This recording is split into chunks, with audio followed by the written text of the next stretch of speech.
Welcome back to our kitchen. Today, we are going to talk about how to make our anti-inflammatory tea.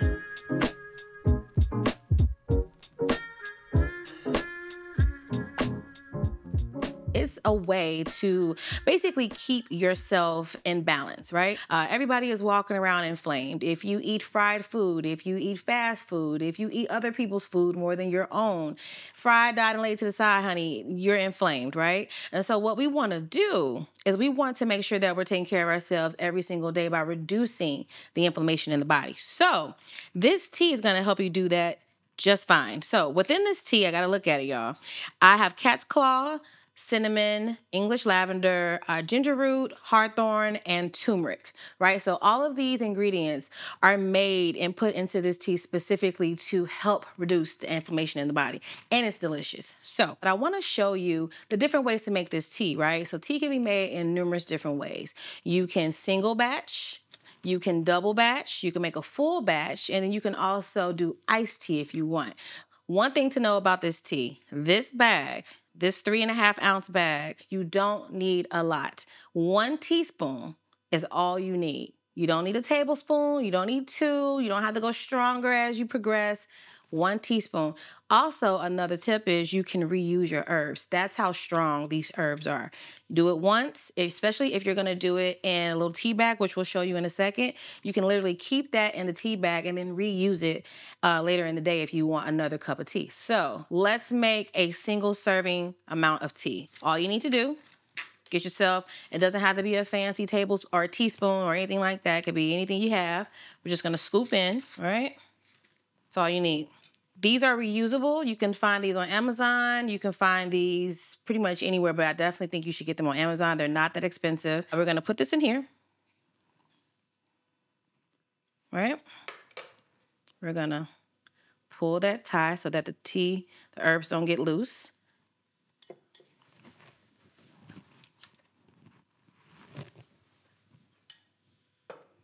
And let's pour.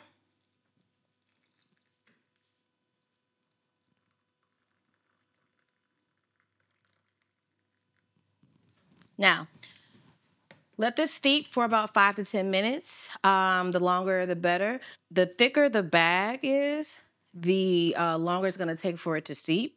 So if you wanna get a thinner bag, it won't have to steep that fast, or that long, excuse me, but you definitely want it to let it steep for 5 to 10 minutes. So next, we're gonna put some lemon and honey. Now, this is optional. You don't have to do lemon and honey. Personally speaking, I love lemon and honey in my tea, but try it, see what you like. It does give it a little bit more of a sweetness with the honey, because without the honey, it's not a sweet tea, right? So if you like a sweeter tea, get a really good quality natural honey. Don't get the honey bear, don't get packets of honey. You want a really good quality honey. And then just a squeeze of lemon just to balance out that sweetness. So we're gonna squeeze some lemon. Don't need a lot, even though this is a really big lemon. And then I'm just gonna do about I don't like a lot of honey, but just a little bit. Stir that in. And now enjoy.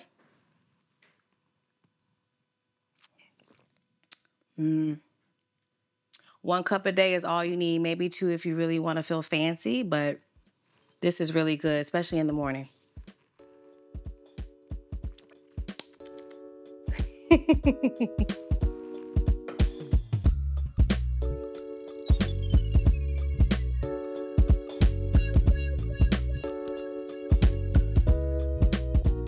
Another way that you can make this tea is to do a big batch. Let's say you don't have time in the morning or whenever through the day to make a single serving cup of tea, but you know you just want to have it at the ready. This is a great way to do that. So what you're going to do is you're going to take your full bag. You're going to take some hot water. You're going to add the bag into your pitcher or whatever you use, and then you're going to put your water in. You're going to let this steep overnight. Because it's a lot of herbs, you want to make sure that it's getting its full concentration. So put it in the refrigerator, leave it on the counter, whatever you decide to do, and you're just going to let this steep overnight. Once you're done with the steeping and you're ready to use it, you're going to strain your herbs. Now, you can do a single strain, like I'm about to show you, Or you can just strain it on your own and then put it all back into the carafe without the herbs, and then there you go. You don't have to do a single strain. Whatever works for you. So I'm just going to take my strainer, take my tea, and it's catching those herbs. And there you go. And then you can just go ahead and drink away. Now, from this step, again, you can add your honey, you can add your lemon. I've even seen people add honey and lemon to the big pitcher. It's whatever you want. I personally will add it single serve because sometimes if you add that in here and then it's just kind of sitting throughout the day or through the week, it changes the flavor. So I just like to add my honey and my lemon on a single serve, or not at all. Anti-inflammatory in one sip.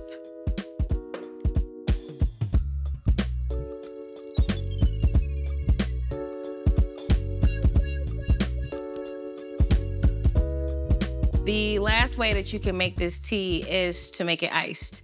So similar to the batch tea that we just made, all you really have to do is pop that bad boy in the refrigerator and you have iced tea, right? However, we can jazz this up. So you can put frozen fruit in your batched iced tea, and you can do whatever kind of variety of fruits you want. So right here, we have strawberries. I'm just gonna plop those bad boys in there. I'm gonna put it all in here. We have lemon. These are frozen, by the way, or at least they were. It's been sitting out for a second. We have grapefruit, right? Just put one grapefruit in there. And we have grapes. And what I love about grapes is that once it's all said and done, then once it starts to soak into the fruit, you can just pop those grapes into your mouth. And what do you have? An anti-inflammatory grape. How about that? And we have pineapple. And we have oranges. I'm going to put one orange in here. Put the lid on. Give it a little whirl if you need to. Look at that. Look at that, right? One thing I will say is if you're going to use cold fruit, frozen fruit like we did, you want to make sure that the tea is either at room temperature or it's already cold. You don't want to add your fruit to really piping hot tea. It's going to start to break down the fruit within the tea. That's not really what you want. You want the tea to remain intact and you want the fruit to remain intact. So always add your frozen fruit to room temperature and or ice cold tea. But the more this fruit stays within the tea, just like when you brew it and you let it bloom overnight, same thing with the fruit concept, you'll start to really taste that fruit. I can smell it. It smells good. So let's give it a whirl. I immediately taste the lemon. This is nice and cold. This is good. So try it. Try to experiment with your tea. Tea doesn't have to be boring. You can ice it. You can make it hot. Add lemon. Add honey if you want. Add nothing if you just like it like black coffee. Just try and experiment. But the bottom line is anti-inflammatory is the way to go. And we want to reduce that inflammation. So by taking care of yourself with our Sereni-Tea, you should start seeing some results in your body. Let us know. Peace.